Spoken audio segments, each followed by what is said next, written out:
Hello दोस्तों, मैं हूं अभिषेक और आप देख रहे हो पोल्ट्री वाला यूट्यूब चैनल। तो दोस्तों, जैसे कि आप वीडियो के स्क्रीन पर देख पा रहे होंगे दोस्तों, यहाँ पर चिक्स की मोर्टेलिटी हो गई है। ठीक है, तो आज की वीडियो में हम यही जानेंगे कि ये किस गलती की वजह से इतने सारे बच्चों की मोर्टेलिटी हुई है।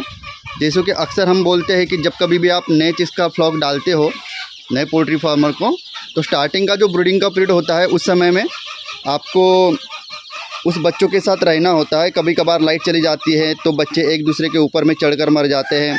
कभी कभार चूहे परेशान करते हैं, कभी कभार नेवला घुस जाता है, कभी सांप घुस जाता है। ठीक है, बहुत सारी दिक्कतों की वजह से जब बच्चा आपका छोटा होता है तो उसके मरने के चांसेस होते हैं। तो यहाँ पर जैसे कि आप देख पा रहे हो दोस्तों, ये मेरा 10 दिन का बच्चा है और इतनी सारी मोर्टेलिटी मेरी तरफ हो गई है।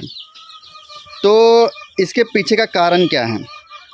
देखिए, आप जैसे कि आजू बाजू से देख पा रहे होंगे, चारों ओर से पूरी तरीके से जाली लगी हुई है।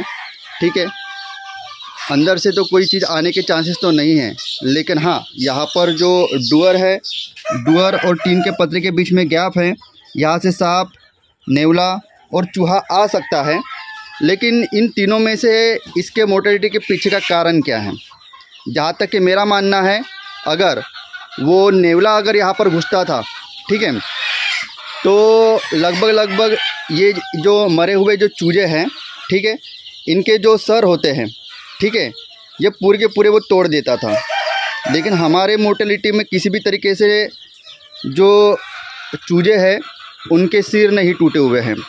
जैसे कि आप वीडियो के स्क्रीन पर देख पा रहे होंगे, ठीक है, ये जो यहाँ पर जो चिक्स है इसका सर पूरी तरीके से फोड़ दिया है। यहाँ पर दूसरा जो चूजा है, यहाँ इसको सर पर उसमें जख्म हुई हैं, इसके भी सिर पर जख्म हुए हैं। ठीक है, इसके सिर पर और पैर पर जख्म हुए हैं।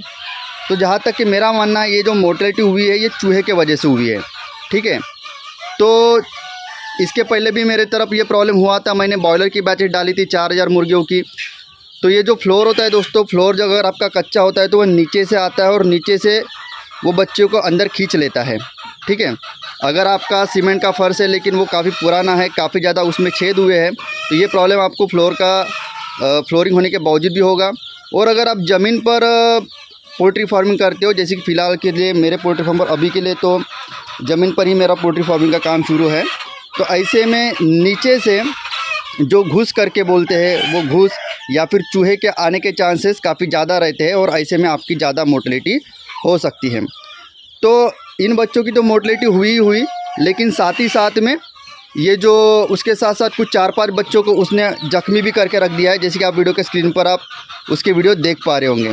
ठीक है, तो आज का वीडियो स्पेसिफिक प्रिवेंशन के बेसिस पर ही बताया गया कि मेरी पोल्ट्री फार्म पर इस तरीके से मोर्टेलिटी हुई है। आप भी थोड़ा अपने पोल्ट्री फार्म पर ध्यान देकर इस तरीके की मोर्टेलिटी को रोक सकते हैं। ठीक है, और मैं 101% श्योर हूँ कि ये जो मोर्टेलिटी हुई है ये पूरी तरीके से चूहे ने की हुई है, क्योंकि अगर नेवला रहता था तो इनके पूरे के पूरे सिर तोड़ देता था। ठीक है, सांप रहता था तो अगर उसको बाइट करता था तो जो भी जहर के जो नीले कलर का या फिर काले कलर का निशान इनके शरीर पर बन जाता था। ठीक है, और अगर घूस रहती थी तो घूस चूहे से काफ़ी ज़्यादा बड़ी होती है, वो तो पूरे के पूरे चूज़ों को ही पकड़ के लेके चली जाती है। लेकिन चूहा एकमात्र ऐसा मतलब जानवर है कि जो पूरी तरीके से चूजे को खींच के तो ले जा नहीं सकता, लेकिन उनको मार ज़रूर सकता है। और अगर जैसे फ्लोर पर अगर आपका बड़ा सा अगर छेद वो बना लेता है तो उसी छेद से वो उसको खींचते हुए अपने ठिकाने पर लेके चला जाता है। जहाँ तक कि मेरा मानना है, मेरे जो चूजे मरे हैं, रात में मेरी लाइट गई होगी। रात में लाइट जाने की वजह से चूहा तब उस समय में यहाँ पर एंट्री किया, और चूहा जब वहाँ पर एंट्री किया तो उसने काफ़ी ज़्यादा ये चूज़ों को दौड़वाया, जिसके कारण हम पूरे के पूरे बच्चे हीट होकर थक गए और जो बच्चों को उसने ज़ख्म किया उन बच्चों की मोर्टेलिटी हो गई। तो आज के इस वीडियो में बस इतना ही दोस्तों। काफ़ी ज़्यादा नुकसान हो गया, लेकिन इस तरीके की खबरदारी आप भी रखिएगा ताकि आप अपने पोल्ट्री फार्म पर इस तरीके से मोर्टेलिटी से बच सको। वीडियो को लास्ट तक के देखने के लिए आप सभी भाइयों का शुक्रिया।